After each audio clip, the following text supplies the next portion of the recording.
Kratos had been in service to the gods long enough to know the Harpy had been sent as a warning, a reminder from his former master of the decision that had cost Kratos everything.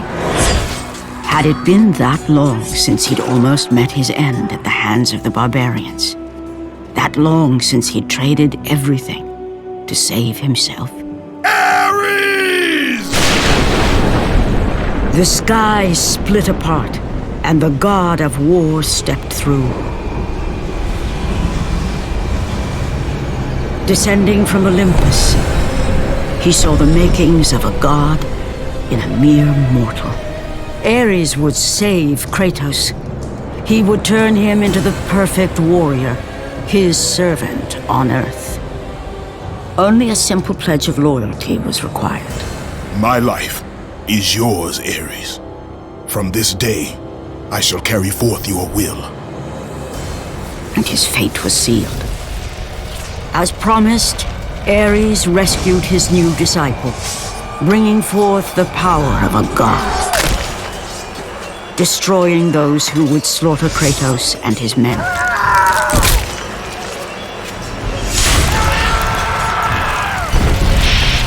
As for Kratos, no mere sword and shield would befit the newest servant of the god of war.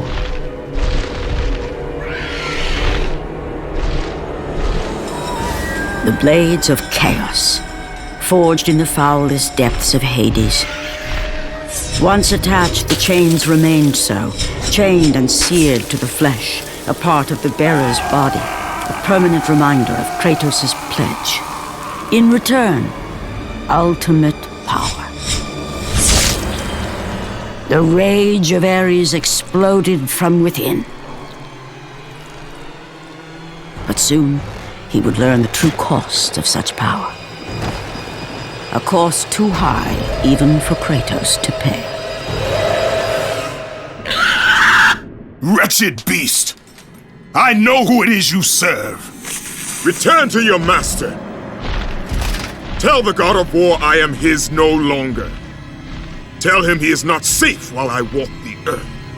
I will find Pandora's box, and I will use it to see him tremble and fall before me.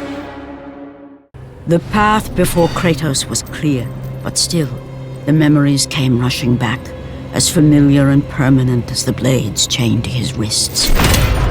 Memories of what he'd done in the name of Ares. Memories of how he'd become a servant to the god of war. A beast, his humanity robbed and replaced only with the will to murder. No one was safe. Entire armies fell before Kratos and the soldiers who followed him on his unending path of conquest, all in the name of his master. Those who offered resistance of any kind were dealt with quickly. They've built this temple to offer prayers to Athena! This entire village stands as an affront to Lord Ares! Burn this village! Burn it to the ground! Emboldened by the god of war, Kratos' army was ruthless, feared throughout the world for their brutality. All that mattered was conquest in the name of Kratos, their great leader, who had become near invincible. He feared nothing. But there was something about this temple, something forbidden. All his instincts told him he should never cross its threshold. Never step inside. Beware, Kratos. The dangers in the temple are greater than you know. But the village oracle's warning fell on deaf ears. His ambition would not be denied. All who opposed him would die.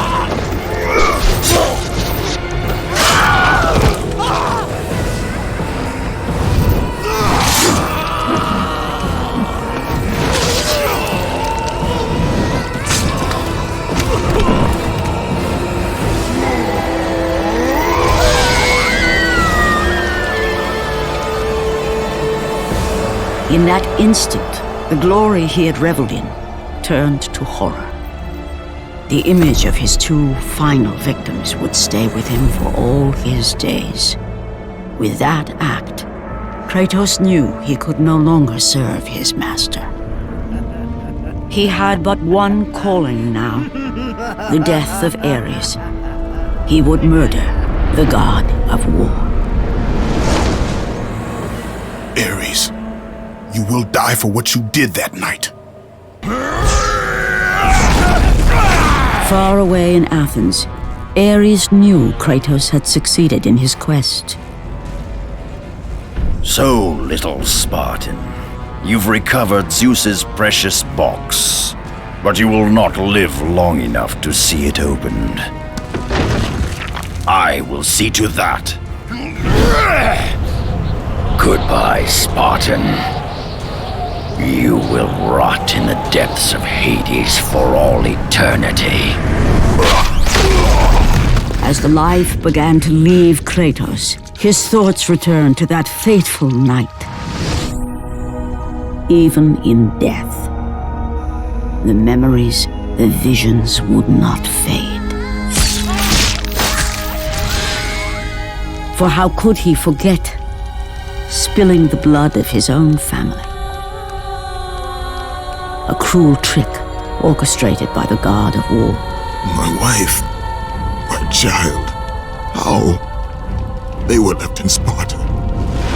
You are becoming all I'd hoped you'd be, Kratos. Now, with your wife and child dead, nothing will hold you back.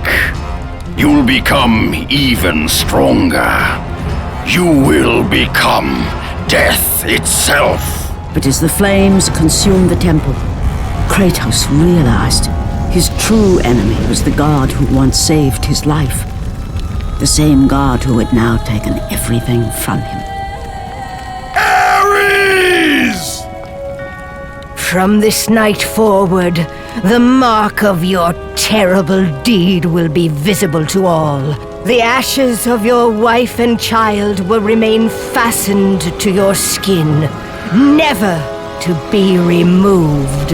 And with that curse, all would know him for the beast he had become. His skin white with the ash of his dead family. The ghost of Sparta had been born. In the end, in death, he had failed. As the minions of Ares claimed Pandora's box, Kratos' life faded, and his cursed soul was cast into the fires of Hades.